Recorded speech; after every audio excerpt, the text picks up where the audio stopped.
How many days ago was November 3rd? It was 69 days ago. So guys, I've had the iPhone 10 for 69 days, and so far I really love this device. As a tech reviewer, I basically just review what I like, and as of right now, I really like the iPhone 10. I can't wait to see what Samsung releases and Google releases and Huawei releases and HTC releases in 2018. But as of January 10th, 2018, this is still my daily driver, and it's been my daily driver for 69 days. And what I did was make some notes on my iPad Pro. This isn't going to be like a formal review. When I do videos about devices, it's just more like a casual conversation. So I make notes along the way, and then I talk about them, and I try to put them in a somewhat coherent order. So first of all, some things to cover, like the iPhone 10, just spec-wise, it has an OLED display. That still is great to me. The blacks really just pop. Compared to the iPhone 7 Plus or the iPhone 8, the colors just look a lot better. It's just a better display. And then to piggyback on the OLED display, Apple also gives you a True Tone display. So what a True Tone display does, it matches the color temperature of the environment and kind of mimics that on the display. So the color temperature that you see in your room goes to the screen, so it's more like you're reading a piece of paper. Like picture a white piece of paper in a room. Depending on what lighting you're in, it could be white or yellow. Same with the screen. You can turn that on or off, but I particularly really love it. And the notch, the iPhone 10 notch, it doesn't bother me at all. Honestly, when I'm looking at the phone, like you don't focus on the top at all. So when I say it doesn't bother me, like my brain doesn't even see it anymore. So it's not a big deal. One thing though to keep in mind with the notch, we're losing valuable real estate with the notification bar. So if my phone is on Do Not Disturb at night, I like to verify that, but you don't see it at the top, so you have to kind of scroll down from the bottom. And of course, another great addition is the iPhone 10. They finally upped the screen resolution. The iPhone, I think 6 Plus, 7 Plus, 8 Plus, they all have the same, not the same display, but they all have the same resolution of basically 1080p. And that just had to go. It's 5.5 inches. Every Android device had like a 1440p display. So the iPhone finally updated their display. Pixels per square inch, if you're talking spec-wise, it's still not as pixel dense as the Galaxy S8, but it's still really good. It's definitely Retina quality, if you would consider that. And obviously the iPhone 10 has slim bezels, so the feel in the hand is amazing. I picked up the iPhone 7 Plus just for the heck of it a few days ago, and it was staggering how much wider and bigger and heavier it felt. So I really do love the smaller form factor. That being said, if an iPhone 10 Plus comes out that's bigger, I'm probably just going to gravitate towards it just because in my mind I always like bigger devices. And the new display got rid of the home button obviously, so there's new gestures to get used to. I personally don't mind them, but if we're being honest, to pull up the multitasking menu does take more effort. You have to swipe up, to the right, to the left, whatever, and then you have to hold and then swipe again. With the iPhone 7 Plus, it wasn't that difficult. I don't typically use this, so it doesn't really matter too much, but still, those few extra like milliseconds of time is noticeable. Okay, the camera, typically with smartphones, like honestly, I'm not a huge picture taker. Like I'll take pictures randomly, but I'll never try to like do something really good and artsy. But it is important to note with the iPhone 10, the two cameras on the back is an improvement from the 7 Plus and 8 Plus because the 2x telephoto lens actually has better low light performance. I think they made the aperture better, so that's very good. Overall, it just takes very good photos. I love the portrait mode, even though it isn't perfect. And it even has portrait mode on the front-facing camera, which is a first for iPhones. The 8 Plus or 8 doesn't do that. The Google Pixel 2 does that, which is a really good feature, and the Google Pixel 2 does it better than the iPhone 10. But that being said, I still love portrait mode. Like if you're just doing a quick upload on Facebook, Twitter, sending it through iMessage, it's amazing how much better just blurring out the background can make, which, that being said, like the Galaxy S6, S7, iPhone 6, the front-facing cameras are so much worse in comparison to this.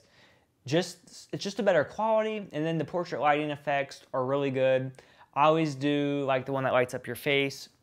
The one that kind of deletes the background is hit or miss a lot of the times. If you have longer hair, it's not gonna work. Like 8 times out of 10, it won't work at all. But I'm probably turned into like a selfie whore with the portrait mode. I never took selfies, but I just love the look of them.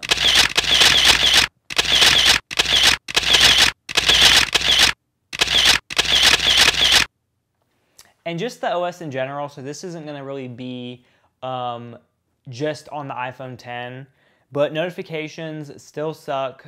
Apple needs to get their butt together and start grouping notifications together, meaning like Android, if you have Twitter, Instagram, YouTube, Facebook, Gmail, they all should be grouped together in one little bar, and you can expand them if you want to. So basically what I've done, I've turned off all notifications except super important ones. Like I'll have iMessage notifications on and Facebook Messenger, because that's how my friends and family need to get in contact with me. Social media, to me, I don't need to be on it right away. My family and friends contacting me is more important, and typically it's going to be a more urgent matter that needs responding quicker. The camera, still an iOS thing, but it kind of takes me off that you can't go into the camera to change the settings. If you want to change the resolution or whatever, you have to go to the settings and then click camera and then change it. Why can't you change resolution in the camera app? Just let us do it. It's simple. It would be more simple. And since the notification button was removed, to activate Siri, you just hold down the power button, which I use all the time. So for example, turn off office lights. Okay, the lights are off. Turn on office lights. Okay, the lights are on. So I use Siri for that all the time. Like even have Google Home right there, but sometimes when I'm like walking out of the room, or if I forget I'm in here, if I forget to turn them off, like I'll just hold down this. So I basically have a portable like Google Home with me all the time, but it's iOS based. And speakers are really good. They get super loud. So I'll just demonstrate them for you really quick. Just keep in mind my speakers aren't going to pick up the audio perfectly. Hey guys, this is Austin. Today I'm here at CES 2018 with It gets what is really the loud. world's thinnest laptop. This is the Acer Swift 7. Now, if you remember, I actually did a video about a year ago on the previous version of this laptop, which was at the... But yeah, the speakers get really loud. I have no complaints.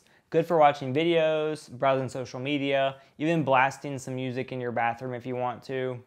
It all works really well. And I did opt for the 256 gigabyte variant. Usually as a tech reviewer, I just don't indulge in that luxury because I go through devices so quick. So I'll get like the bare minimum, like 32, 64, something like that. But I wanted to get 256 just because I didn't want to be limited. My iPhone 7 Plus was 32 gigs and it was just horrible. But just for your information, the capacity is 256, and right now I have 223 gigabytes available. I honestly thought I've used like 100 gigabytes already just in selfies, but I still have a crap ton of space left. I also use iCloud, and I subscribe to the 200 gigabyte option just because I really love how it backs up my pictures, my notes, and I can just view them between all my devices. As a tech reviewer, I could get rid of this phone before you know it, and I don't want to get rid of my pictures. Having iCloud just allows them to be saved in the cloud. They're there. I don't have to worry about backing up my phone before, getting rid of this or selling it. And I mentioned iCloud, and what I love about that, again, this isn't iPhone 10 specific, but I take notes on my iPad Pro with my Apple Pencil, and then if I open up the Notes app on my iPhone 10, the same notes are there. So I'll have specific folders, like I have a YouTube folder and video ideas, and they're just available to all my apps and devices at the same time. And another feature that I never knew I would use, but I do all the time now, is AirDrop. So what you can do is take a video on your phone and then AirDrop it to another phone or your tablet or your computer. So if I'm doing like video reviews and I need footage from my phone, I don't connect it via cord, I just AirDrop it to my computer. Most videos will take like a matter of seconds. It's super magical, and one of the really good reasons to make me proud to be an Apple owner.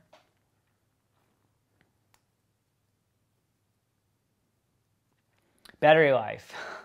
Battery life is not very good. So typically at the end of the day, like I'll get home from work, and if I'm working on my computer, I have to plug in. I could probably make it all day very uncomfortably, but it would be like 10%. I would say the battery life is like in the middle between the iPhone 8 and 8 Plus. The 8 Plus would be better. It has higher capacity. That's basically because the size of this phone is smaller, so you're not going to get as big as a big battery. I wish they kind of would have made it a little bit thicker just to fit a bigger battery. Also, again, if the iPhone 10 Plus comes out, that better have a bit bigger battery, so I'll look forward to that. And during Black Friday, I actually picked up a pair of AirPods. So I have these right here. I'm pleasantly surprised on how they work. You know, you just take them out, you put them in your ears. They have gesture controls. It knows when they're in your ears. If you're talking to someone, you can take one out and it stops playing music. The case charges them.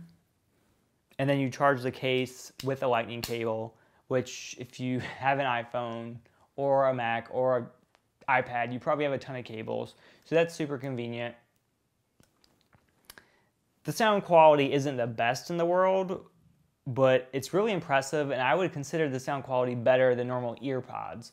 And the fact that these are just so tiny and discreet, you can just put them in your pocket and take them anywhere. There's always times where you wish you had headphones, like the doctor's office, at school, on the bus, even in bed. Like, it's just good to have handy. You don't have to have, you know, any wires or anything getting tangled up.